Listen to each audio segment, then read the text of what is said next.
बहुत समय पहले की बात है। गांव के किनारे स्थित एक पहाड़ी पर बनी एक कुटिया में भिक्षु निर्मल रहते थे। निर्मल का नाम ही उनके स्वभाव का परिचय था। वे अंदर से इतने निर्मल और शांत थे कि उनके पास बैठने से ही मन का बोझ हल्का हो जाता था। उनकी आंखों में एक गहरी चमक थी, जैसे वह जीवन का रहस्य समझ चुके हों और अब बाकी दुनिया की भाग दौड़ से बिल्कुल निर्लिप्त हो गए हों। वे बहुत कम बोलते थे और ज्यादातर समय मौन ही रहते थे, लेकिन उनकी मौन उपस्थिति में ही एक ऐसा रहस्यमय आकर्षण था जो लोगों को उनकी ओर खींच लेता था।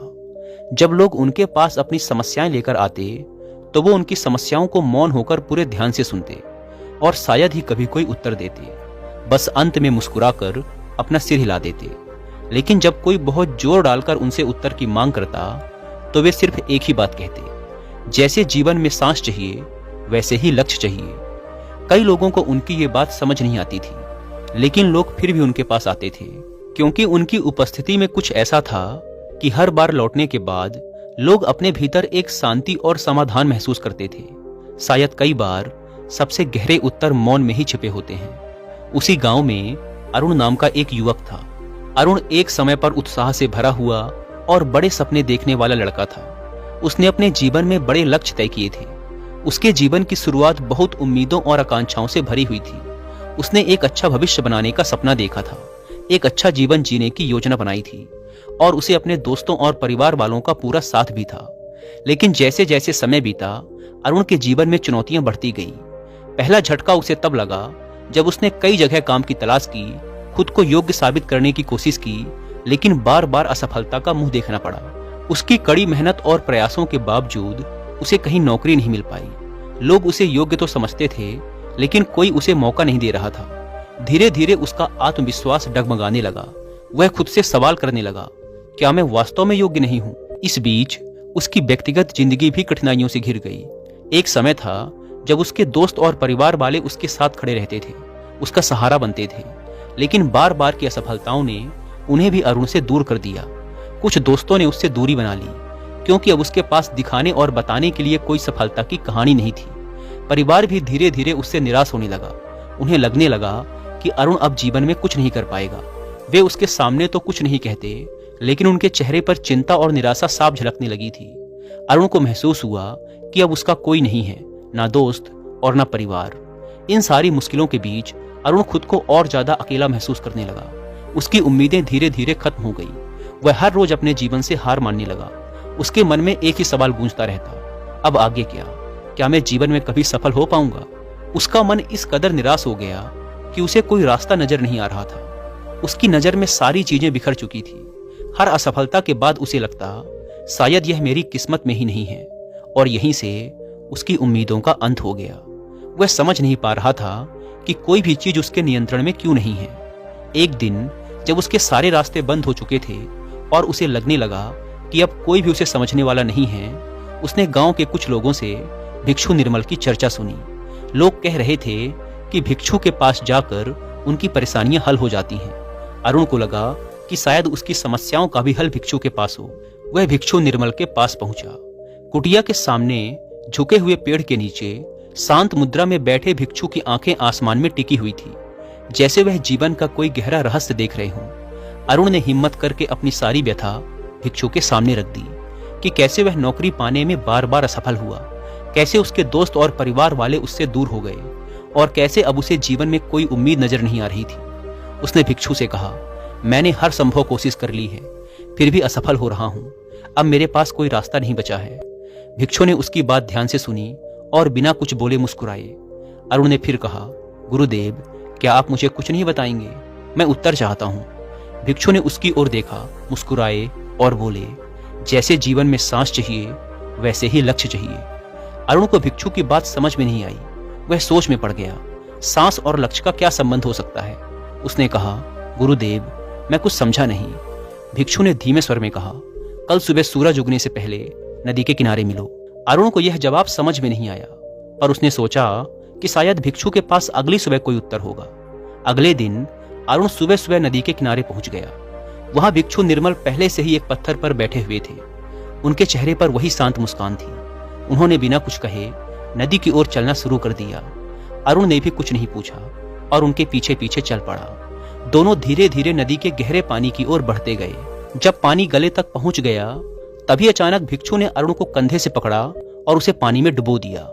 अरुण को कुछ समझ में नहीं आया। वह पानी के अंदर झटपटाने लगा, उसकी सांसें थमने लगी और वह पूरी ताकत से बाहर निकलने की कोशिश करने लगा, लेकिन भिक्षु ने उसे और नीचे गहराई में दबा दिया। जब अरुण लगभग बेहोश होने की स्थिति में पहुंच गया तभी भिक्षु ने उसे अचानक बाहर खींच लिया। अरुण हांफते हुए किनारे पर आ गिरा। उसकी सांस तेज चल रही थी और उसकी आंखों में डर और प्रश्नों की बाढ़ थी। भिक्षु ने शांत स्वर में पूछा, जब तुम पानी के अंदर थे तब तुम्हें सबसे ज्यादा किस चीज की जरूरत महसूस हुई? अरुण ने हांफते हुए कहा, सांस, मुझे सिर्फ सांस चाहिए थी। भिक्षु मुस्कुराए और बोले, यही सफलता का रहस्य है। जब तुम्हें सांस की तरह कुछ चाहिए तब तुम पूरी ताकत से उसे पाने की कोशिश करते हो, लेकिन जब तक तुम्हारी इच्छाएं कमजोर होती हैं तुम्हारा प्रयास भी कमजोर रहेगा। अगर तुम जीवन में किसी लक्ष्य को पाना चाहते हो तो तुम्हें उसकी जरूरत इतनी गहराई से महसूस होनी चाहिए जैसे तुम्हें पानी में सांस चाहिए थी, तभी तुम उसे पा सकोगे। आधे मन से कुछ भी चाहने पर तुम केवल संघर्ष और असफलता पाओगे। अरुण को उस पल में अपने जीवन का सबसे बड़ा सत्य समझ में आ गया। उसने अब तक जीवन में जो भी किया था वह आधे मन से किया था। असफलता से डर कर उसने कभी पूरी तरह कोशिश नहीं की। उसने माना कि वह जीवन में भाग्य या दूसरों को दोष देकर खुद से भागता रहा, लेकिन उसने सच्चा प्रयास कभी नहीं किया। असफलता से घबराकर उसने प्रयास आधे मन से शुरू किया और उसी तरह छोड़ भी दिया। लेकिन जब जीवन में कुछ पाने की इच्छा इतनी तीव्र हो जैसे डूबते समय सांस की होती है, तभी वह लक्ष्य प्राप्त होता है। अरुण के मन में एक और प्रश्न उठा। उसने भिक्षु से पूछा, लेकिन गुरुदेव, अगर मैं पूरी ताकत से भी कोशिश करूं फिर भी जीवन में असफलता तो मिल सकती है, तब मैं क्या करूं? भिक्षु ने हंसते हुए कहा, असफलता जीवन का हिस्सा है, लेकिन यह महत्वपूर्ण नहीं कि तुम असफल होते हो या सफल। महत्वपूर्ण यह है कि तुम हर असफलता को एक सीख की तरह देखो।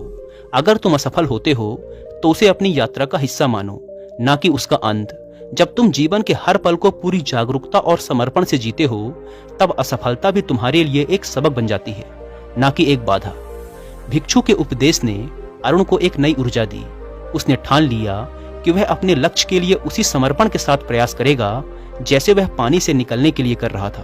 अब उसने अपने ध्यान, समय और ऊर्जा को अपने लक्ष्य की दिशा में लगाना शुरू किया। वह अपने काम में पूरी तरह से समर्पित हो गया और हर असफलता को सीखने का मौका मानकर आगे बढ़ने लगा। उसने सबसे पहले अपने डर और कमजोरियों का सामना करना शुरू किया। वह उन कामों को सूचीबद्ध करने लगा जिसमें वह असफल रहा था।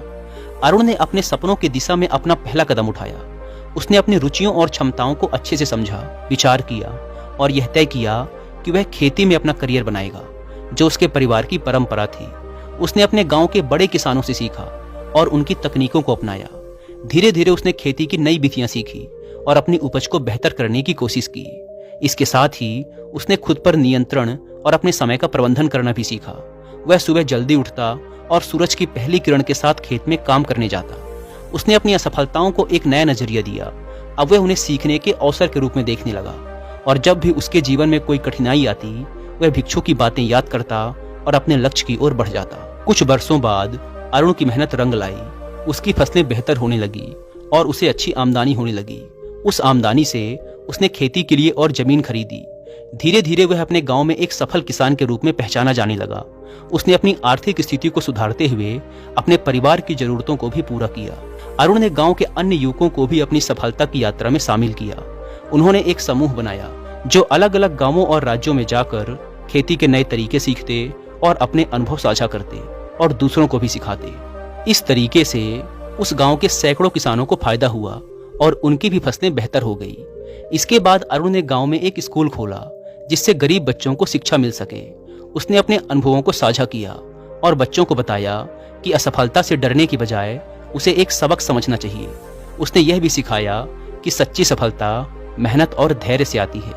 अरुण ने अपने गांव के लिए एक उदाहरण स्थापित किया कि अगर एक व्यक्ति ठान ले तो वह अपनी परिस्थितियों को बदल सकता है। एक दिन अरुण फिर से भिक्षु निर्मल के पास गया। भिक्षु उसे देखकर मुस्कुराए और पूछा, तुमने क्या सीखा?